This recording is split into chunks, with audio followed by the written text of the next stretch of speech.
পক্ষ থেকে আমাদের প্রার্থী জনপ্রিয় চয়ন ভট্টাচার্য মহাশয় আজকে আমরা কিছুক্ষণ আগেই মনোনয়নপত্র আমরা জমা দিয়েছি।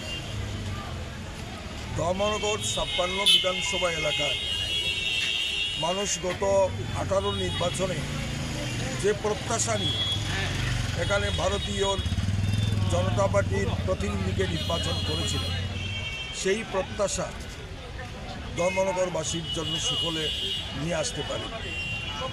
রাজ্যের সাথে ধর্মনগরের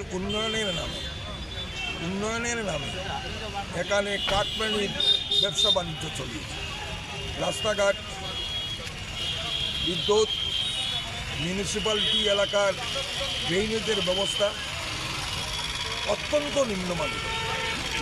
এশিয়ান ডেভেলপমেন্ট ব্যাংক থেকে কোটি কোটি টাকা ঋণ এনেও এই শহর, যেটা ধর্মনগরে ত্রিপুরার দ্বিতীয় বৃহত্তম বন্দর নগরী হিসাবে আমরা জানি, এই শহরের উন্নয়ন সংগঠিত হয়। পাশাপাশি গণতন্ত্রের নামে এখানে যে হিংসা, যে বিদ্বেষ, যে মারামারি আমরা অতীতে দেখেছি, এটাও আমরা দেখেছি। আজকে যিনি ভারতীয় জনতা পার্টির প্রার্থী হয়েছে, ওনার মিসেস যিনি দীর্ঘকাল ভারতীয় জনতা পার্টির সমর্থক হিসাবে কাজ করেছেন, নেত্রী হিসাবে কাজ করেছেন, ওনাকেও ভারতীয় জনতা পার্টির লোকেরাই প্রকাশ্যে ওনাকেও আক্রমণ সংগঠিত করেছে। যেখানে তাদের পার্টির লোকের নিরাপত্তা নেই, সেখানে আম জনতার নিরাপত্তা কতটুকু আছে সেটা আপনারা জানেন, আজ জানতে পারবেন। এবং বিশেষ করে গণতন্ত্রকে উদ্ধারের জন্য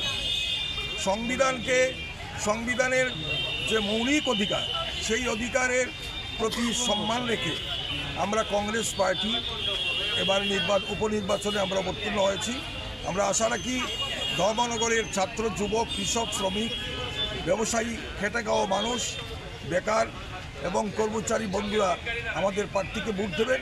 পাশাপাশি এবারের নির্বাচনে আমরা আমাদের প্রার্থীকে সমর্থনে আর নির্বাচনের দিন যদি এখানে হিংসা পরিবেশের কোনো পরিস্থিতি তৈরি হয়, তবে কংগ্রেস পার্টি বিনা যুদ্ধে 1 ইঞ্চি মাটি পর্যন্ত আমরা ছাড়তে প্রস্তুত।